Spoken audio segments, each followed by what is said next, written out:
I stood at the altar in a dress that cost more than my mother's car, looking into the eyes of a billionaire who said he loved me, and I did something nobody expected. I stopped the wedding. Not because I didn't love him, not because of cold feet, but because I finally understood that love without respect is just a beautiful prison. What happened next changed everything. Stay with me until the very end, because what my groom did in response is something I never saw coming. Hit that subscribe button because stories like mine, stories about choosing yourself, need to be heard. Now, let me take you back to where it all began. My name is Naomi, and 2 years ago, I was just an art curator at the Westfield Museum making $60,000 a year. I wasn't looking for a fairy tale. I was content with my life, my work, my Sunday dinners at my grandmother's house where she'd make peach cobbler and tell me stories about our family's history. I met Victor Hastings on a rainy Tuesday in October at a charity auction. I was there for work, cataloging pieces. He was there writing checks with more zeros than I'd seen in my life. Our eyes met across a sculpture, and he walked over with genuine curiosity. "Tell me about this piece," he said. Not, "How much is it?" He wanted to understand it. We talked for an hour about art, about stories, about how objects carry human experience. He listened when I spoke, really listened. Victor wasn't what I expected from a billionaire real estate developer. He was quiet, thoughtful, even shy. He'd built an empire buying and renovating historic buildings across 5 continents. His mother had been a schoolteacher who died when he was 12, and she'd taught him that buildings were like people. Their worth wasn't just in how they looked, but in the stories they held. We started dating slowly. Coffee shops and museum walks, small restaurants where we could talk. He asked about my family, my childhood in a small town, my college years, working 3 jobs to afford my art history degree. For 6 months, it was real. It was beautiful. It was us in our own bubble. Then he proposed and the bubble burst. The rehearsal dinner was my first real introduction to Victor's circle. Old money, country club memberships passed down through generations. I walked into that ballroom and I felt the shift immediately. The smiles were polite but cold. The questions started. "Where are you from?" "No, where are you really from?" "Oh, how exotic." One woman actually touched my hair without asking and said, "It's so interesting. Is it all yours?"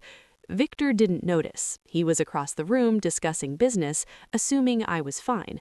But I wasn't fine. I was drowning in microaggressions, and my future husband was too far away to see me going under. Then there was Richard, Victor's father. He was never rude directly, that would be beneath him.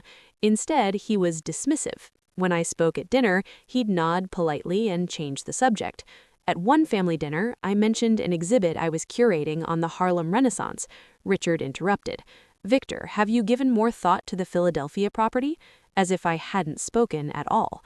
Victor would squeeze my hand under the table, give me apologetic looks later, but he never said, "Dad, Naomi was speaking."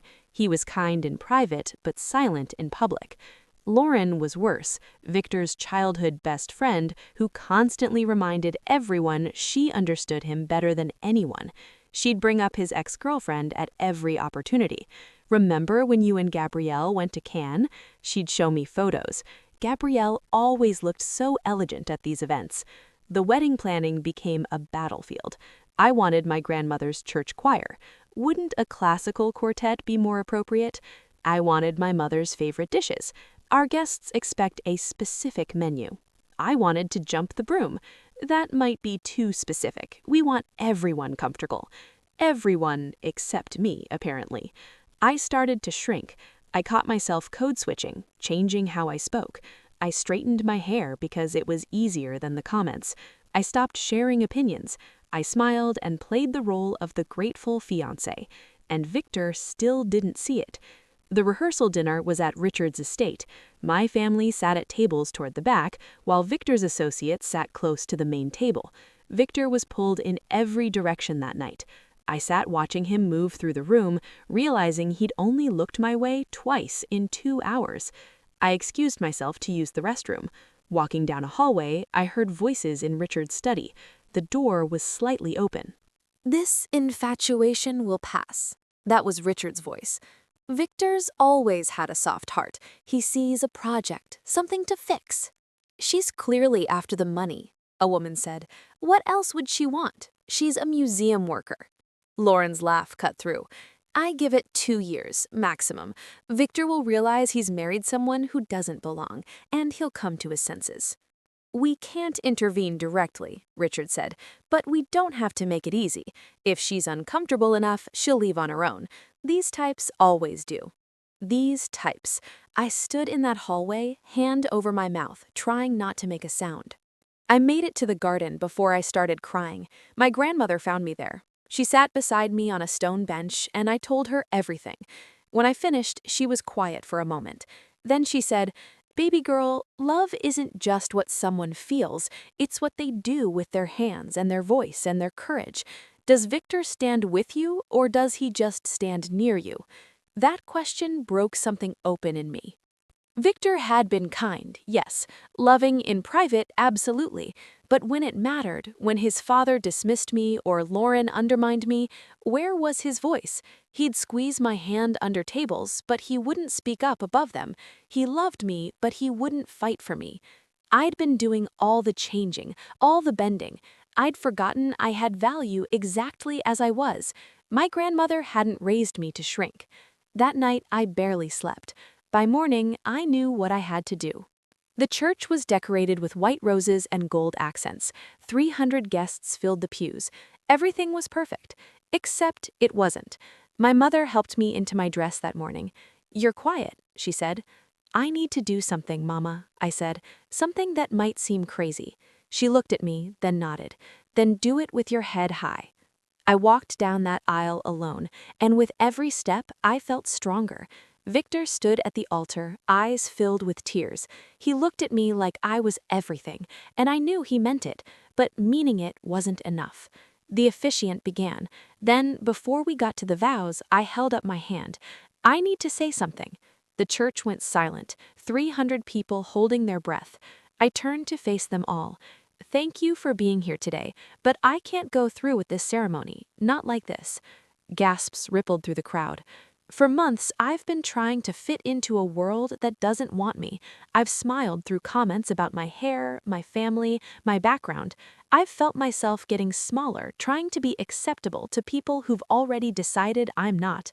I looked at Victor. "You are a good man. I believe that. You've shown me kindness. You've told me you love me, and I believe you do. But love isn't enough, not when it exists in silence.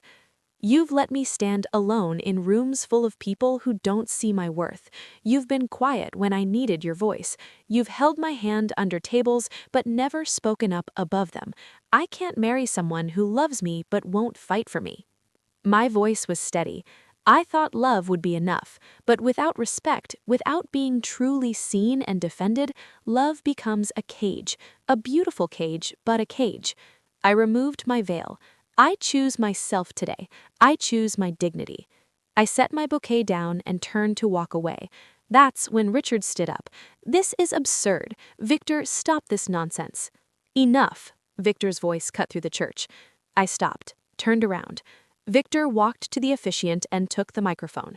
"She's right," Victor said. His voice shook but was clear. "About all of it." He looked at the congregation. "I've spent 6 months watching the woman I love be diminished and disrespected. I've seen the invasive questions, the touching of her hair without permission, the treatment of her family like their quaint entertainment, and I did nothing. I told myself I was keeping the peace, but the truth is I was being a coward." Richard started to speak, but Victor held his hand. "No, Dad, you raised me to value integrity and strength, but I haven't shown those things. I've let Naomi face cruelty alone because I was too afraid to rock the boat." He turned to Lauren. "Your friendship has had conditions I didn't see until now. You've undermined Naomi at every turn. If that's friendship, I don't want it." Then he looked at me, walked toward me. "Naomi, you asked if I stand with you or just near you. The honest answer is I've been standing near you, hoping that was enough. But you deserve someone who will speak up when you're disrespected. someone who will fight for you even when it's uncomfortable. He removed his boutonniere. I can't ask you to marry me today. I haven't earned that right, but I'm asking for a chance to start over, to show you day by day that I can be the man who stands with you. He looked at his father. Dad, I love you, but I'm setting boundaries. Naomi will be respected or you won't be part of my life. Back to me. No wedding today. No pressure. Just the truth. I will prove that you are seen, valued, and protected. And if you decide to give me another chance, we'll do it right. I stood there, tears streaming down my face. Why now? I asked. Why did it take me walking away? Because I didn't see it clearly until you named it. I was so focused on loving you that I didn't realize I wasn't protecting you. I looked at my grandmother. She was smiling through tears. I looked back at Victor. I can't promise anything. I'm not asking for promises, he said. I'm asking for the chance to do better. I nodded slowly. Then let's start over. He smiled through his tears. Hi, I'm Victor. I'm deeply flawed, but trying to be better. Despite everything, I laughed. Hi, Victor. I'm Naomi, and I don't settle for less than I deserve anymore. That was 18 months ago. Victor and I did start over. He went to therapy, he set boundaries with his father, he ended toxic friendships. He showed up for my family. He learned about my culture as essential parts of who I am. Last month, we got married. Small ceremony, 75 people. My grandmother officiated. We jumped the broom. My family sat in the front row next to Victor's father, who gave a toast about learning that love requires humility. Here's what I learned. Dignity is knowing your worth and refusing to accept less. Sometimes love needs to be rebuilt on a foundation that can hold two whole people, not one person shrinking so the other can stay comfortable. That day at the altar, I chose myself, and in doing so, I gave Victor the chance to choose better too. If this story moved you, drop a comment below. Share this with someone who needs to hear they are enough exactly as they are. Subscribe for more stories about courage and choosing yourself. Remember, you're not asking for too much when you ask to be respected. The right people will love you and fight for you. Don't settle for anything less.